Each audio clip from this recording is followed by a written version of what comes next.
যমুনা নদীর তীরে এনায়েতপুর নামের একটি সুন্দর গ্রাম ছিল। সেই গ্রামের একেবারে শেষে বিশাল এক মাঠ পেরিয়ে নদীর একেবারে তীরে একটি ভাঙা প্রায় বাড়ি ছিল। বাড়ি বলতে স্যাঁতসেঁতে পরিবেশ আর একটি মাত্র অনেক পুরনো ভাঙা ঘর আর কিছু গাছপালা। সেই বাড়িতে তেমন কোনো লোকও দেখা যেত না। মাঝে মাঝে শুধু এক বুড়োকে একটু দেখতে পাওয়া যেত। লোকজন সেটাকে ভূতের বাড়ি বলেই চালিয়ে দিত, কারণ ওই বাড়ির আশেপাশে আর কোনো বাড়িঘর কিচ্ছু ছিল না। আচ্ছা রবি, তুই কি জানিস সবাই আমাদের নদীর পাড়ের ওই পুরনো বাড়ির দিকে যেতে মানা করে কেন? কেন আবার? তুই জানিস না বুঝি? মা বলেছে ওটা নাকি ভূতের বাড়ি। ওখানে কেউ থাকে না, ওখানে শুধু একটা ভূত থাকে, আর সে আমাদের মতো ছোট বাচ্চা ধরে ধরে খায়। তাই তো আমাদের ওদিকে যেতে দেয় না কেউ। আর দেখিস না, ও বাড়ির আশেপাশে কোনো বাড়ি নেই। তাই নাকি? আমিও তাই ভাবি, একটা একা বাড়ি হয় কি করে? আরে, ওই বাড়ির আশেপাশে নাকি আগে অনেক বাড়ি ছিল, পরে সেই ভূত সবাইকে ধরে ধরে খেয়ে ফেলা শুরু করে। তাই কেউ আর ওদিকে থাকে না, বুঝলি? হ্যাঁ, কিন্তু আমার খুব ওখানে যেতে ইচ্ছে করে। মনে হয় ওখানে গেলে খুব মজা হবে। নদীর পাড়ে বসে বাতাস খেতে পারবো, লুকোচুরি খেলতে পারবো। কিন্তু ওখানে গেছি জানতে পারলে মা খুব মারবে, তাই তো যাই না। নিলয়, এই নিলয়, একবার এদিকে আয় দেখি। ছেলেটা এত যে বাদুর হয়েছে, পেরেই উঠি না ওর সাথে। সারাদিন এদিক ওদিক ঘুরবে শুধু। এই যে মা ডাকছে, আমি তবে যাই। হ্যাঁ যা, আমিও যাই। অনেক বেলা হয়ে এসেছে, আর দেরি করলে রক্ষে থাকবে না। আমাকে ছেড়ে কেন চলে গেলে গিন্নি? আমাকে একা করে কেন চলে গেলে? পৃথিবীতে যে আমি বড় একা হয়ে গেছি, কোথাও যেতে পারি না, কেউ আমার কাছে আসে না, কেউ নেই আমার। কি করে বেঁচে আছি আমি নিজেই তা জানি না। আমি আর সহ্য করতে পারি না গিন্নি, তুমি আমাকে তোমার কাছে নিয়ে যাও। সেই ভাঙা ঘরে একা একা আর্তনাদ করতে থাকে বুড়ো। কান্নাগুলো ধীরে ধীরে মিলিয়ে যায় যমুনা নদীর কুলকুল শব্দে। পৃথিবীর আর কেউ শুনতে পায় না সেই হাহাকার। রে রবি, সারাদিন কোথায় কোথায় ঘুরিস তুই বলতো? পড়তে বসা নেই, খাওয়া নেই, নাওয়া নেই, শুধু এ বাড়ি ও বাড়ি ঘোরা। এবার ঈদে আসক তোর বাবা বাড়িতে, বলবো ছেলেকে নিয়ে শহরে আটকাতে। বুঝবি তখন কেমন লাগে। চার দেয়ালে বন্দি থাকবি আর শুধু পড়বি। না না মা, এমন করো না। আমি আর তো ঘুরবো না, সময় মতো সব কাজ করব। তবুও তুমি বাবাকে এসব বলো না। মনে যেন থাকে, না হলে যা বলেছি তাই করব। দূর, আর নিলয়ের সাথে খেলতে যাব না। ওর সাথে খেলতে গেলে কিভাবে আমার সময় কেটে যায় বুঝতেই পারি না। রবি, চল খেলতে যাই। না না, আমি আজ খেলবো না। তুই গিয়ে একাই খেল, আমার একটু কাজ আছে। বেশ তো, তাহলে কাজটা সেরেই নাও, একটু পরে আয়, তারপর আমরা দুজনে একসাথে খেলবো। না, কাজ করার পর আমার পড়া আছে। তুই যা, আমি খেলতে যাব না। নিলয়, তুমি বাড়ি যাও, গিয়ে পড়তে বসো, না হলে যা ইচ্ছে করো। প্রতিদিন এভাবে রবিকে খেলার জন্য ডাকবে না। রবি আর ওর মা ওভাবে কথা বললো আমার সাথে। আমি আর ওকে ডাকতেই যাব না, একা একাই খেলবো আমি।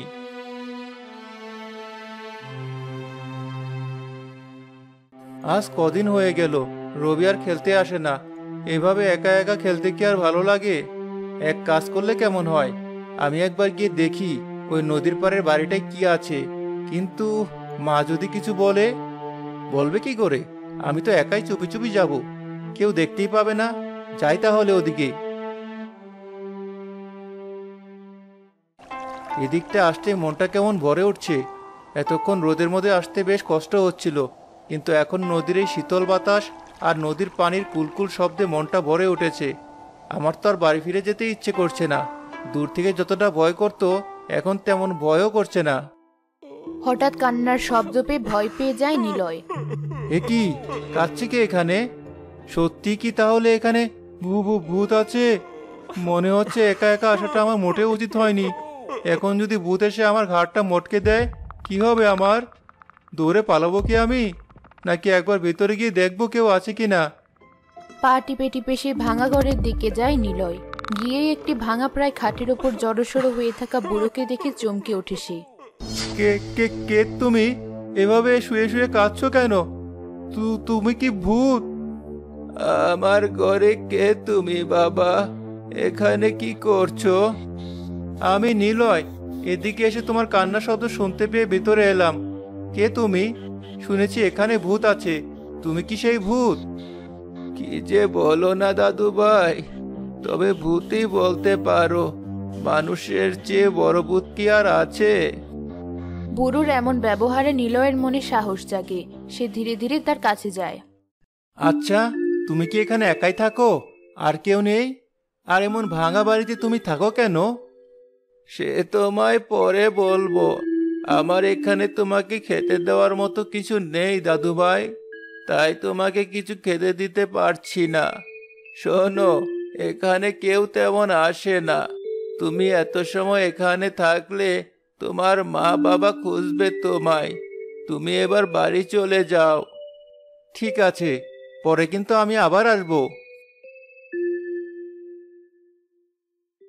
কতদিন পর আমার এই বাড়িতে মানুষ এসেছিল। ছেলেটা বলল আবার আসবে। আজ রাতে আবার একটু ভিক্ষে করতে বের হব। ওর জন্য কিছু একটা এনে রাখবো, পরে এলে খেতে দেব না হয়।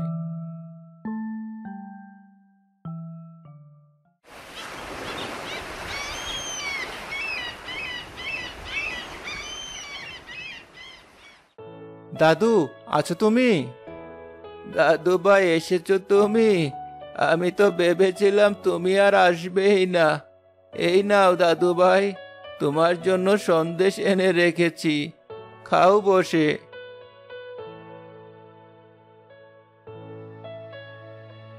তুমি খুব ভালো দাদু। তাহলে আজ বলো, তুমি এখানে একা কেন থাকো? তোমার আর কেউ নেই? নিলয়ের মুখে এ কথা শুনে বুড়োর চোখ ঝাপসা হয়ে ওঠে। চোখে ভেসে ওঠে সেই পুরনো স্মৃতি। গিন্নি, কি হচ্ছে তোমার? বলো আমাকে, কোথায় কষ্ট হচ্ছে তোমার? আমাকে একটু বলো। খোকা, যা বাবা, ডাক্তারকে গিয়ে ডেকে নিয়ে আয়। ডাক্তার তো কতই দেখালাম বাবা, কাজ আর হলো কোথায়? গতকাল ডাক্তার যাওয়ার সময় বলে গেছেন তাকে আর না ডাকতে। বলেছেন মা যতক্ষণ বাঁচার এমনি বাঁচবেন, তাকে আর কোনো চিকিৎসা দেবার নেই। বাবা, আপনি এখন নিজেকে শক্ত করুন। মায়ের সময় এখন শেষ, আর এটা এবার আপনাকে মেনে নিতে হবে। ওরা ঠিকই বলেছে, তুমি আর পাগলামি করো না। আমার আর সময় নেই। তুমি এবার আমার শেষ কথা শোনো। তুমি আমাকে এই বাড়িতে বিয়ে করে নিয়ে আসার পর থেকে অনেক কষ্টে একটু একটু করে আমি এই সংসার গুছিয়েছিলাম। এ বাড়ি আমার বড় শখের বাড়ি। আমি মরে গেলে এই বাড়িতেই কবর দিও আমাকে, আর ছেলে বউ নিয়ে এই বাড়িতে থেকো আমার পাশে। ঠিক আছে গিন্নি, তাই হবে, কিন্তু তুমি আমাকে ছেড়ে যেও না। এ কি গিন্নি, কথা বলছো না কেন? কথা বলো। বাবা, মা আর নেই। মা আমাদের ছেড়ে চিরদিনের জন্য চলে গেছে বাবা। এরপর বুড়ো সবসময় বুড়ির কবরের পাশে বসে থাকতো। কিছুদিন পর হঠাৎ করেই নদী ভাঙন শুরু হলো। নদীর তীর ভাঙতে ভাঙতে একেবারে বুড়োর বাড়ির কাছে চলে এলো। বাবা, ওঠো এবার। এভাবে আর বসে থেকো না বাবা। আশেপাশে সবকিছু নদীতে চলে গেছে, চারদিকে হাহাকার শুরু হয়েছে। তুমি কি কিছুই শুনতে পাচ্ছ না বাবা? সবই তো শুনছি, কিন্তু তাতে আমি কি করব? আমার বাড়ি তো এখনো রয়ে গেছে, আর কিছু না থাকলেই বা কি? এসব কি বলছো তুমি বাবা? আমাদের এখান থেকে এক্ষুনি চলে যেতে হবে, না হলে যখন তখন আমরা নদীতে ভেসে যাব। তোর মা মরার সময় কি বলেছিল সেটা কি তুই ভুলে গেছিস? এই বাড়ি ছেড়ে আমি কোথাও যাব না। তোমার বাবা পাগল হয়ে গেছে। এই পাগলের কথা তুমি শুনলেও আমি কিন্তু শুনবো না। এখনই আমি আমার বাপের বাড়ি চলে গেলাম। না, তুমি একা কোথাও যাবে না। আমি তোমাকে নিয়ে শহরে যাব, তারপর একটা কিছু করে ঠিক চালিয়ে নেওয়া যাবে। শহরে কি আর কাজের অভাব আছে? বাবা, তুমি কি আমাদের সাথে যাবে? না না, আমার গিন্নির হাতে গড়াই সংসার রেখে আমি কোথাও যাব না। ঠিক আছে, চললাম তাহলে আমরা। তুমি থাকো তোমার এই বাড়ি আর সংসার নিয়ে। গিন্নি, দেখেছো তুমি? তোমার ছেলে আমাকে ছেড়ে চলে গেল গিন্নি। আমি একা পড়ে রইলাম। কি দাদু ভাই, তোমার চোখে পানি কেন? ও কিছু নয়, আমি এখন আসছি। অনেক সময় হলো এসেছি, আর বেশি দেরি হলে মা বকাবকি করবে। ঠিক আছে দাদু ভাই, যাও তাহলে, আবার না হয় পরে এসো।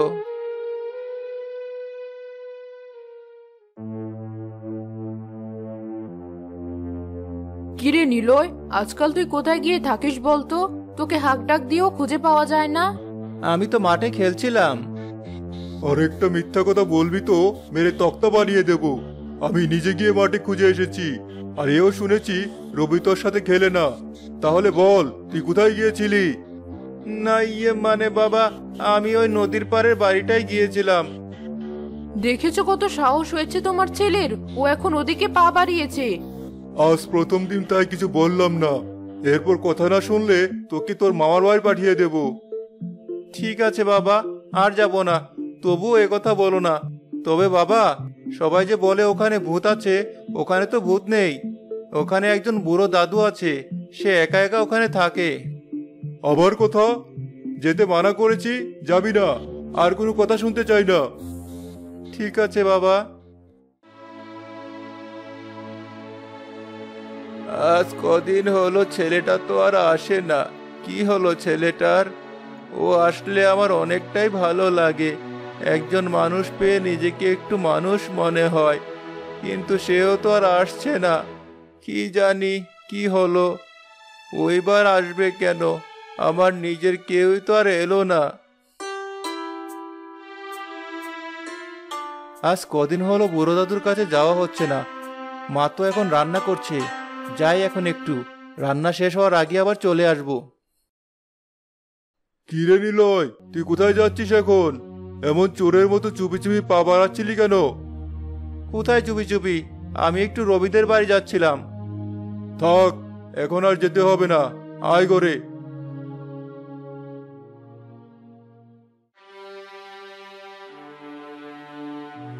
নিলয়ের বাবা, দেখো ছেলেটা আমার কেমন উদাসীন হয়ে থাকে। ওকে এমন দেখতে আমার আর ভালো লাগে না। কি হয়েছে ওর? নিলয়, কি হয়েছে তোর? বল আমাদের। বাবা, আমি একটু বুড়ো দাদুর কাছে যাব। দাদুর কথা আমার খুব মনে পড়ে। বেশ, তাহলে চল, আমি তোকে সাথে নিয়ে যাব। সত্যি বাবা? ঠিক আছে, তাই চলো তাহলে। দাদু, দাদু, দেখো আমি চলে এসেছি। কোথায় তুমি? এসো দাদু ভাই, এসো। আমি তোমার অপেক্ষাতেই ছিলাম। দাদু ভাই, তোমার কি হয়েছে? বিছানায় এভাবে শুয়ে আছো? এ কি, তোমার তো জ্বরে গা পুড়ে যাচ্ছে। বাবা, দেখো না, দাদুর গা পুড়ে যাচ্ছে। তোমার বাবা এসেছে বুঝি? জ্বরের ঘরে খেয়াল করিনি। হ্যাঁ চাচা। নিলয়, তুমি ওনার পাশে থাকো, আমি গিয়ে ডাক্তার ডেকে নিয়ে আসি।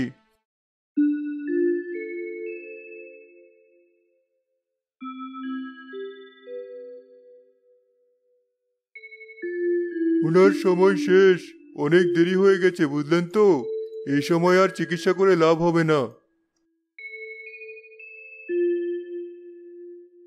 বাবা, আমার ছেলেকে একটু খবর পাঠাবে।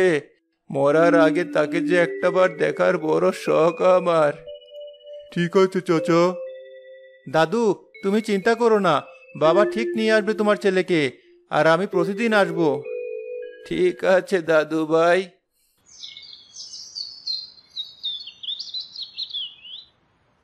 চাচা, আপনার শরীর তো দিন দিন আরো খারাপ হয়ে যাচ্ছে। মিথ্যে বলে লাভ নেই। অনেক খুঁজে আপনার ছেলেকে পেয়েছিলাম, কিন্তু তোমার বাবা মৃত্যু দশায় আছেন।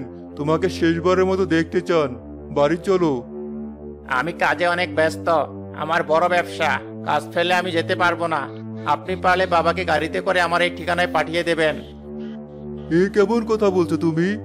তোমার বাবার চেয়েও কাজ বড় হয়ে গেল। এসব আপনি বুঝবেন না। পারলে ওটা করবেন, না হলে নাই। আমি যেতে পারবো না। আর আপনিও এখন আসুন, আমার অনেক কাজ পড়ে আছে।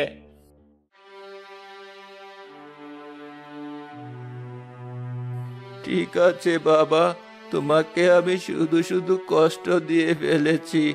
দাদুভাইকে নিয়ে তুমি বাড়ি যাও এখন। আপনি না হয় আমার বাড়ি চলুন।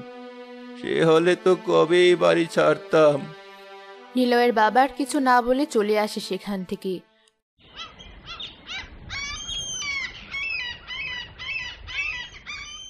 পরদিন গিয়ে দেখে বুড়ো মরে পড়ে আছে। ছেলেকে দেখার আশায় হয়তো বেঁচেছিলেন মানুষটা। চল নিলয়, আমরা তোর দাদুর জানাজার ব্যবস্থা করি। বাবা, দাদুকে তার গিন্নির পাশে কবর করে দাও। তারা দিলে কি আর হয়? যার জন্য বাড়ি ছাড়েনি তার পাশেই তো দিতে হবে কবর। এরপর থেকে নিলয় একাই মাঝে মাঝে গিয়ে সেই বাড়িতে বসে থাকতো। বুড়ো আর বুড়ির কবর পরিষ্কার করত।